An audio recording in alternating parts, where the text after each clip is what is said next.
fly rod first. We're fishing a pool called the Head of Coomers, which is here.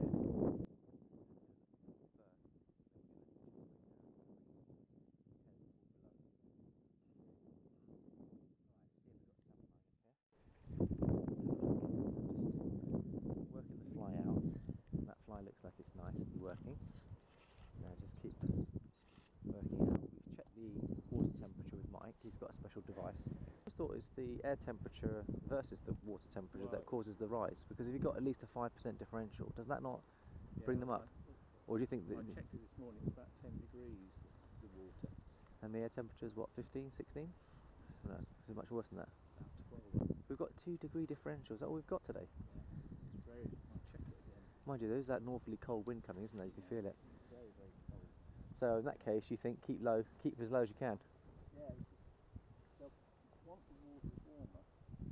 How are you doing that? So you've got an interesting device there. Let's have a look at your device. What have you got? So what's it called? Digital thermometer. And it's picking up by, how did you pick up the temperature? Just pointing it out there, it's picking up the temperature then. What a clever little device. And we've only got 12.5 up, so we've got 1 or 2% differential. It's not good, is it? And he says that there's only about 1 or 2 degree differential between the water and air temperature, which means the fish are going to be toward the bottom and reluctant to come up. So the technique today really is getting down as low as possible. So I've got my leg core on, should get down a foot if I work it right. It's well worth putting your fly on this bend here. So I'm just going out, let's go out to the far bank and then let's swing round on the arc. So I'm just bending that now. Nice flow there. Slows down on the bend a bit, but then it accelerates here. You can see the tail. That's lovely.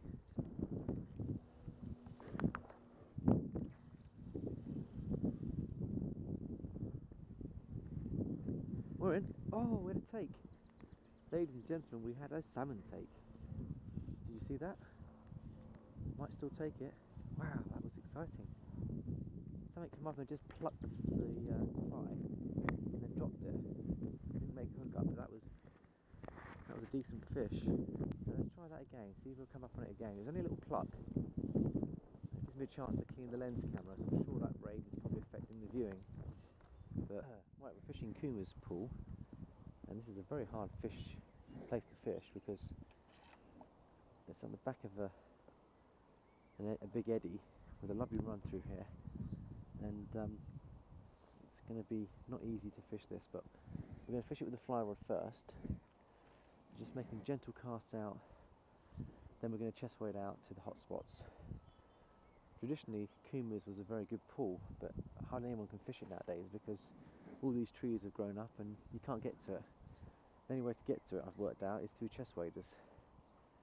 So that's what I'm going to do, is I'm going to roll cast out there, and then I'm going to chest wade out, and I'm going to see if I can pick up a springer in this pool, because it's a fast bit of water to my right, and I got a feeling that they'll hang in here before they make the big run.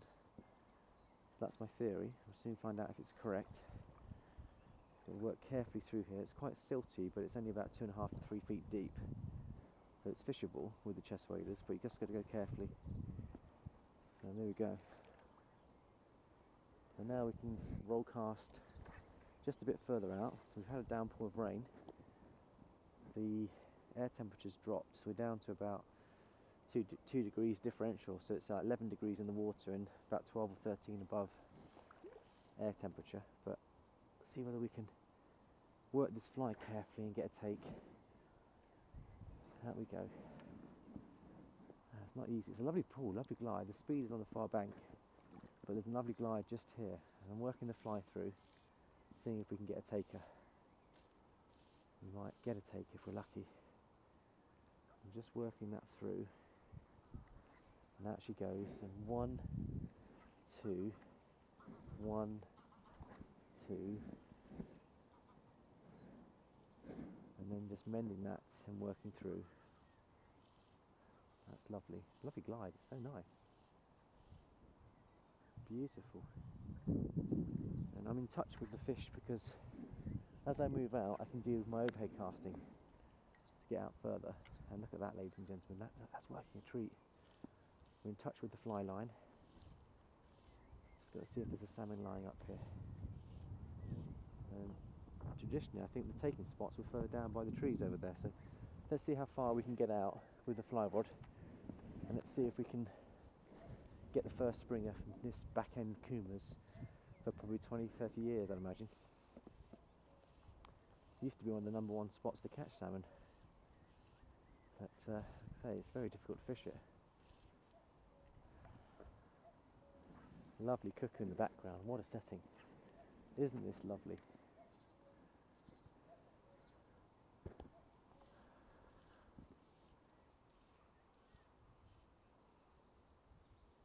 How's it looking? Interesting. And away we go. And away we go.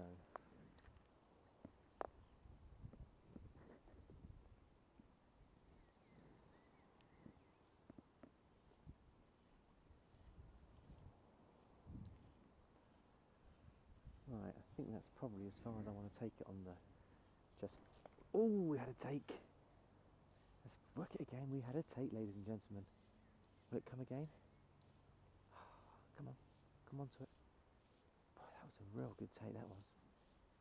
Whoa, exciting stuff. So look at the fly. Wow. That was so close, ladies and gentlemen. It's Representer. That was a good little take. Good pluck. Could have been salmon. It looks salmony to me. And it's a great holding pool before they have to hit that fast water up there. It's a massive tail of Coomers here. It's a huge tail. Just look at the size of it. It just goes on forever. It's lovely. And the pace and the glide is just lovely. So I think we'll work this, and then we'll come back with the spinning rod and put it on the dangle on that taking spot and see if they'll hit the MEPs in the same zone. But that was a very good pluck, and that fly is working a treat. So we can do it again. We've got cuckoos in the background, we've got mute swans in front of us. I couldn't think of a nicer setting. It's lovely. Beautiful. Of course, with the MEPs I can do some upstreaming as well. I'll upstream it up there and pull it around here. Fancy a bit of that. This is a lovely pool. So Coomer pool, one of the most least fished pools on the estate, I would say, but one of the most classic, beautiful looking. I suppose once upon a time all these trees weren't here, or that side, and the rods could actually work this stretch, but it's got now a lot of protection here on both sides, so the anglers can't get to it. And I don't think anyone fancies chest wading through here, but I certainly do. It's lovely, really nice. We'll make that the last cast on the fly rod. We'll get the spinning rod out and see whether or not we can make contact with the MEPs, and we'll just keep working that through. There's good depth here. We're looking at 3 to 4 feet on the left, 6 to 7 on the right, and we're just working that through now. Let's go and get the spinning rod and let's see what we can do with the spinning rod. I've got the flying C. It's going to get up on this mound. Oh, dearie me, it's not easy, but we're on the mound. This is just hundreds of years of build up here, sediment that's... The winter floods have pushed all this sediment back, leaving exposed a clean gravel bar where the salmon lie up. There goes the cuckoo. I'm going to feed into that tail and give a 3 or 4 second countdown and just let that run through there, see whether we can bring a salmon off that tail. And just coming back, let's have a look and see. So we're using a MEPS 3 silver blade, 15 grams, with a red flying C cover on the spinner, and let's just see what we can find here. So that's working fine, it's working a treat. We just go out at different angles now, so we're going to go 3 o'clock and let that sink, and just working it back through the glide. Here we go.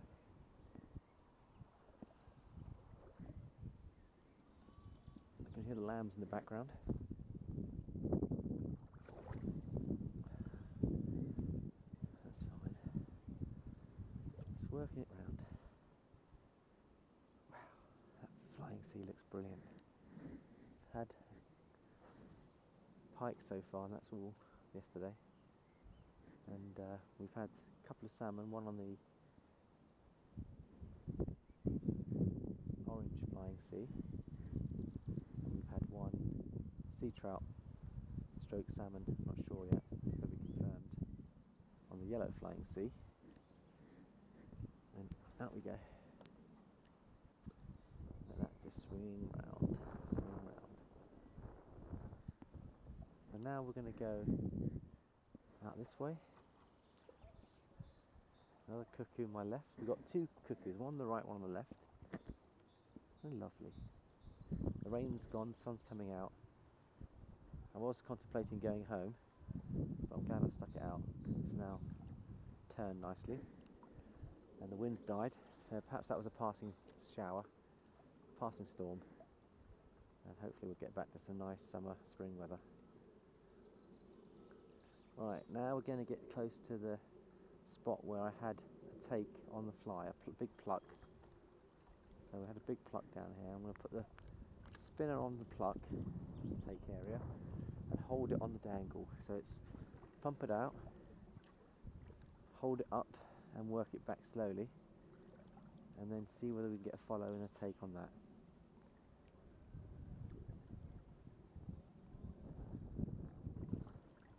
We'll hold it up now, working the blade slowly, just working that blade slowly. Are we getting any follows? I'm getting weed, I think. No, we've got fish on, ladies and gentlemen, fish on. Is it a salmon? It could be. This could be a salmon, ladies and gentlemen. Look at that. We're into a fish. And it's fighting well. Oh, it's fighting well. So let's see, is it a salmon? It's a heavy fish, whatever it is. And it's just taking me into the float. Let's get his head up and have a look at his colour. If it's got silver, we know it's a salmon. If it's bronze, it's likely to be a pike or a chub. Let's get his head up. He's coming towards us. Let's have a look. Where is he? It's a pike. It's a pike. Oh, look at him go. He's going like the clappers. So perhaps that pike, it was a pike that plucked that fly. He's taken this meps though. And he's going into the flow now. He's coming in. He's coming in towards us. Here we go. Here he is. Look at that. Look at that. Right, I'll bring him into the slower water here. He wants to go in the fast water. So if I walk him back, just hooked him on the edge there, which is good news. Got my forceps ready. We'll bring him in. And we'll just... Oh, he's doing a spin on me. He's rolling. He's shaking. This one's active. He's going into the weed. I can see him. He's going into the weed cover. Oh, look at the fight on that. Get his head up. Head up. Up he comes. There we go. There we go. Whoa. Ooh. Let's go off this way now. Whoa. He's fighting like a good one. He's stripping. He's stripping. Oh, he's stripping me. I've got his head up. He's gone into the weed bed.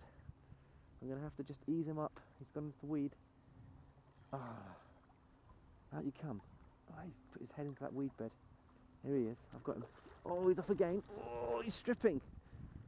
He is stripping. What a fighting fish this is. What a fish. Right, he's coming in on the left-hand side. I'm going to try and net him. Here he comes. Here he comes. Right, let's get the net off. We'll land him in the net and then we'll take the hooks out. It's a beautiful Avon pike, 7-pounder. I'm guessing it's about 7 pounds, so there he is. What a beauty. So we'll just come up on the, get the net working. Here comes the net. Whoa! That's the net's ready. Now the net's ready. Fish is going on another run. Oh my word! He's taking line. Let's get his head up. I think I'll land him just here. Here he comes. Here he comes. I'm going to get his head up. We'll slip the net underneath him. And he should be ours. He is. There he is, ladies and gentlemen. Avon pike. And you can see he's been hooked in the side there. And we'll bring him into the shallower water and work him up. He's about 7 pounds. So I think that was probably the fish that... Let's go into this slack water over here. And then we can calm him down and then we can do the unhooking. We'll take him out of the main flow. So it's a bit calmer here. Oh, that's better. Much better. He's a very active fish, this one. Very active. So we'll just support our rod here. Tuck him under there. Hold that up there. And let's have a look at this fish. So, forceps.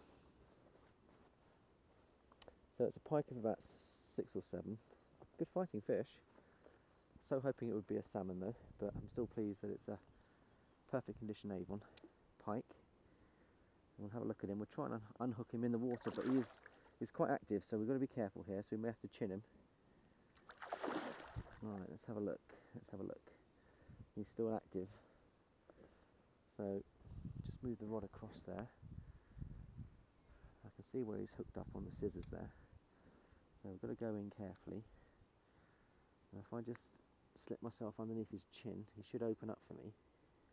And that's really where we want to get in there. So let's just have a look, see if we can get in. He's got sharp teeth, so we've got to be careful here. There's the pike, there he is, there's his chin. So we're okay, we're on the chin.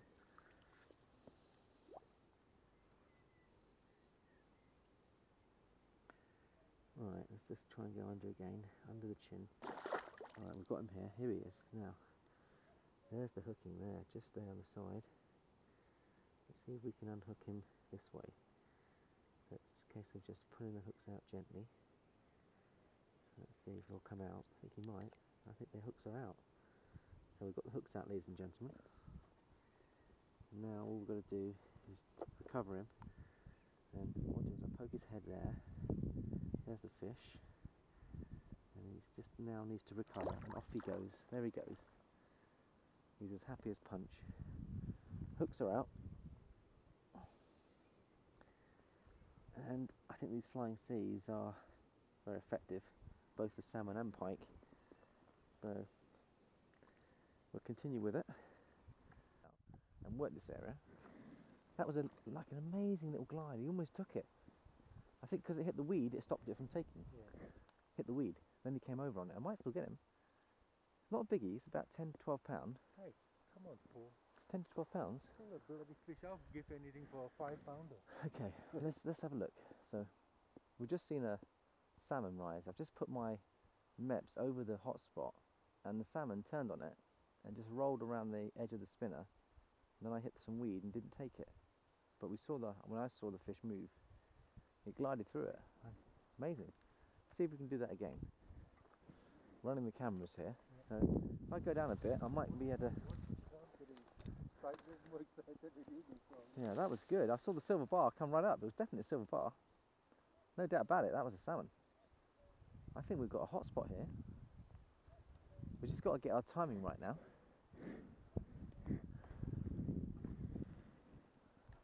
If I give that the right angle and the right timing, then we've got to think about... It looks shallow. I can probably chest wade down there if I had to.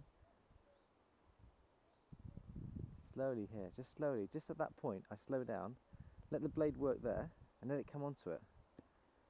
So I think the fish has just dropped down about 10 feet.